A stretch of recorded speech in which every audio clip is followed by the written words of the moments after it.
एक बार एक साधु अपने शिष्य के साथ जंगल में ध्यान लगा रहा था।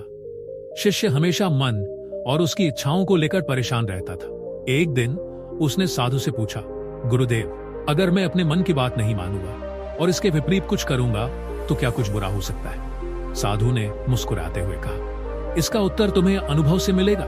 कल सुबह तैयार रहो। अगली सुबह साधु ने शिष्य को एक गिलास पानी दिया और कहा, इस गिलास को पूरा भरा हुआ जंगल के उस छोर तक ले जाओ।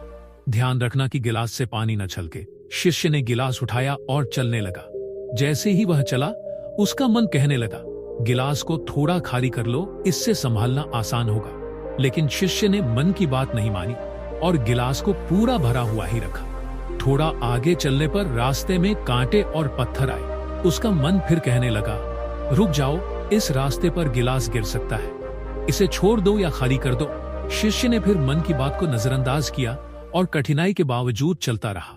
जब वह जंगल के उस छोर पर पहुंचा तो गिलास अभी भी पूरा भरा हुआ था।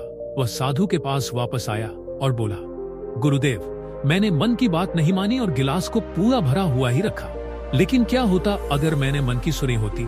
साधु ने गिलास हाथ में लेते हुए कहा, यदि तुमने मन की बात मानी होती तो गिलास खाली हो गया होता और तुम्हारा प्रयास व्यर्थ चला जाता। मन हमेशा तुम्हें आसान रास्ता दिखाता है, लेकिन वही रास्ता अक्सर गलत होता है।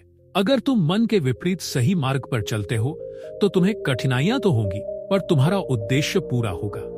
फिर साधु ने कहा, लेकिन एक बात याद रखो, कभी कभी मन की बात सुननी भी जरूरी होती है। जैसे अगर तुम मन की बात पूरी तरह से अनसुनी कर देते और अपनी ताकत से ज्यादा बोझ उठाने की कोशिश करते तो तुम गिर सकते थे। इसलिए मन और विवेक के बीच संतुलन बनाना सबसे महत्वपूर्ण है। दोस्तों, इस कहानी से हमें यह शिक्षा मिलती है कि मन हमेशा आराम और सरलता की ओर ले जाना चाहता है, लेकिन सही दिशा में चलने के लिए विवेक का साथ जरूरी है।